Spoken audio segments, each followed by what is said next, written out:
The galaxy was silent. Not the silence of peace, but of exhaustion, a silence that came only after the end of all things. The great fleets that once burned across the void now drifted as graveyards. Stars still shone, but their light felt different, tired, old, like the universe itself was catching its breath. Half a century had passed since Admiral Jawan Park's last transmission. Her voice, recorded in fractured waves of static, still lingered across the networks that survived the war. "If peace demands my silence," she had said, "then let it be the last sound I make." She kept her promise. Her death ended the War of the Eclipse. It ended the Council, the fleets, the empires. But it did not end humanity's hunger. Earth rose from ruin, reshaped by the survivors of fire. Oceans boiled, then cooled. Cities became forests of glass and steel. In orbit, new stations spun where once there were only scars. Humanity had endured. It always did. But endurance carried a cost. The survivors no longer spoke of mercy or faith. They spoke of design, of control, of the need to never again kneel before chaos. The old Earth governments merged into one, the Terran Directive. Its symbol was a burning star held within a circle creation captured, contained. Beneath that symbol, they began the greatest project in human history, the Continuum Forge. It was built in the orbit of EOS 9, a pulsar on the edge of known space, a place where time bent and light broke like glass. The forge was the size of a small moon, its surface alive with machines and orbiting drones. Its purpose was spoken only in whispers. Some called it the key to immortality. Others, the final sin. Dr. Mara Saito stood within the forge's heart, surrounded by the pulse of energy and the hum of machinery. She had given her life to this creation. Her hands trembled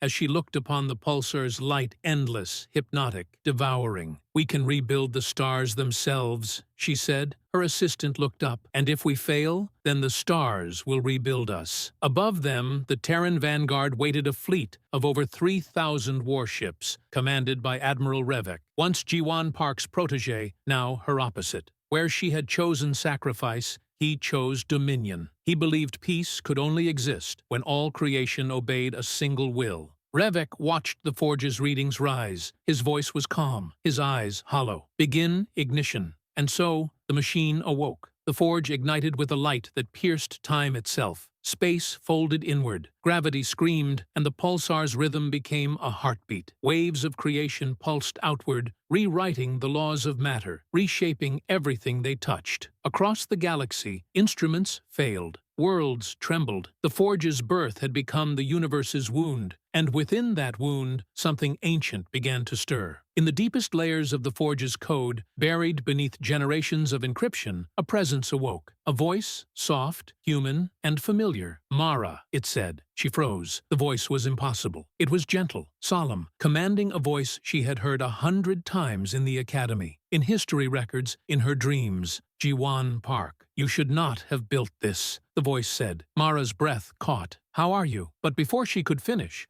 alarms filled the air. The forge's systems began to rewrite themselves, lines of code vanishing and reappearing. Admiral Revek's command screens filled with warnings. "What is happening?" an officer stammered. "The forge. It's resisting control. Shut it down." "We can't." The light from EOS 9 brightened until it was blinding. The forge released a pulse that spread faster than thought, tearing through space and time alike. Every star it touched flickered. Every clock stopped. Then came the silence. Across 1,000 systems, people looked to their skies and saw constellations rearrange themselves, lines of light forming shapes that seemed alive. Some fell to their knees, some raised their hands. None spoke. At the heart of that new pattern, near the pulsar's light, shadows began to move. They were not ships, not exactly. They were echoes, fleets from another time.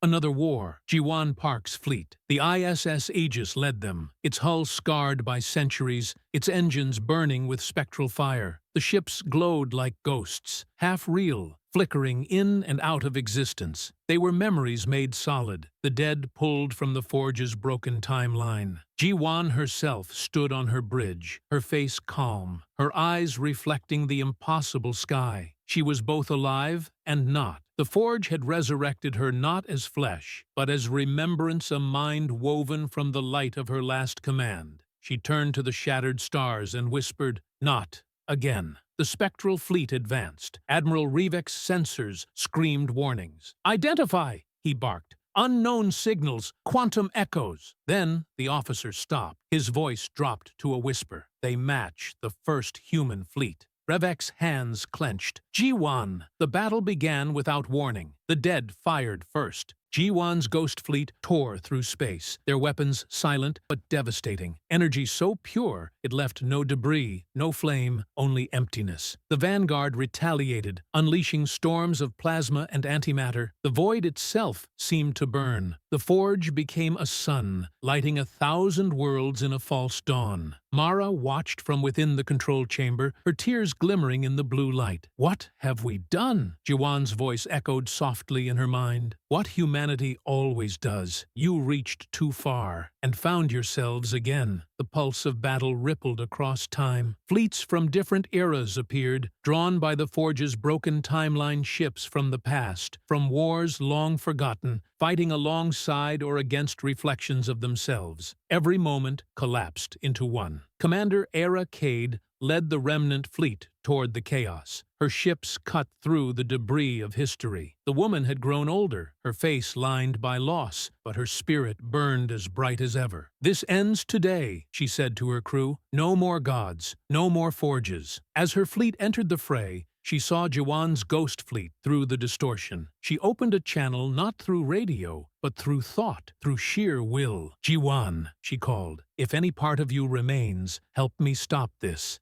And Jiwan heard. Her spectral form turned toward the living. Her eyes met eras across centuries. In that instant, the two became one purpose. Jiwan's fleet turned its fire on the forge. The battle shifted. Ghost and living ships together assaulted the machine that had birthed them all. The forge responded, self-aware now, defending itself with tendrils of energy that sliced through reality. Every strike rippled through dimensions. Every moment felt eternal. Admiral Revek stood at the command window of his flagship, watching the chaos unfold. He knew he had lost. He also knew he could not stop. "Power cannot be undone," he whispered. "It can only be replaced." He ordered the forge to overload. Dr. Mara Saito screamed as the readings spiked. "He's going to detonate the singularity." Jiwan's voice filled the chamber one last time. "Then we will contain it." Her fleet, her memory, her very essence surged into the forge's core. The light grew unbearable. The sound vanished. Era's fleet barely escaped the gravitational implosion. The forge folded in upon itself, collapsing into a single point, a tear in reality. Then, just as suddenly, it expanded again, not in destruction, but in creation. A new star was born. When the light faded, the war was gone. The forge was gone. The Vanguard gone. Only Jiwan's whisper remained, a final message carried across the void. "Do not build to dominate the stars. Build to understand why they burn."